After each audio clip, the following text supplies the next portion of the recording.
Now we're ready to talk about stock. So let's start with some facts about common stock.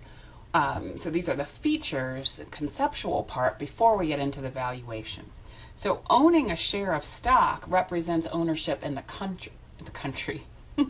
in the company. And ownership then implies some control over the company. Now, if you only own one share and there are millions of shares outstanding, the amount of control that you have is pretty small, because generally speaking, this works by the concept of one share, one vote. So for every share of stock that in a company that you own, that's effectively how many votes you have on various issues that are going on within the company, the most important of which being whom should we elect to the board of directors. So that's that third point, is that the stockholders elect the directors and top management reports to the directors. Directors elect that top management.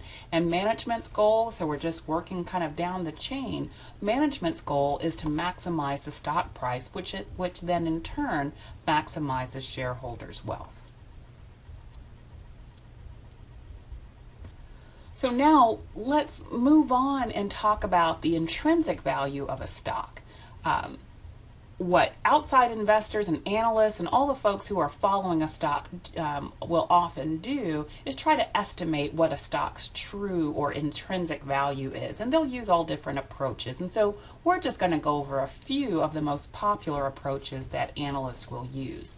So our starting point then is to assume that in equilibrium, a stock's price equals its intrinsic value, meaning in equilibrium, a stock is actually selling for what it's really worth. And so what you have to remember then is that stocks are very rarely in equilibrium, and very, very rarely is it that all stocks will be in equilibrium at the same time.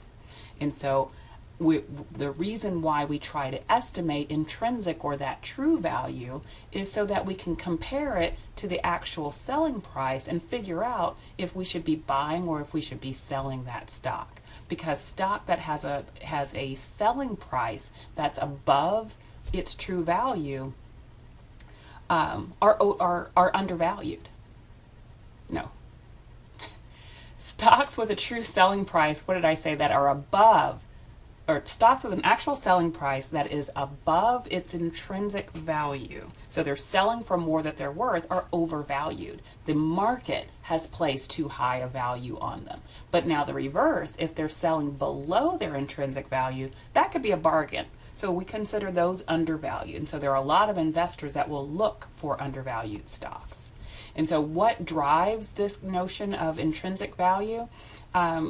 There are basically things that the firm can do and or control, and things that they can't control. So there are a lot of things like cash flows, risk, that impact the intrinsic value, and then what we think the cash flows are and what we think the risk is that affects the market price. And so when what's really happening is the same as what we think should be happening, that's when the market or the stock price is in equilibrium.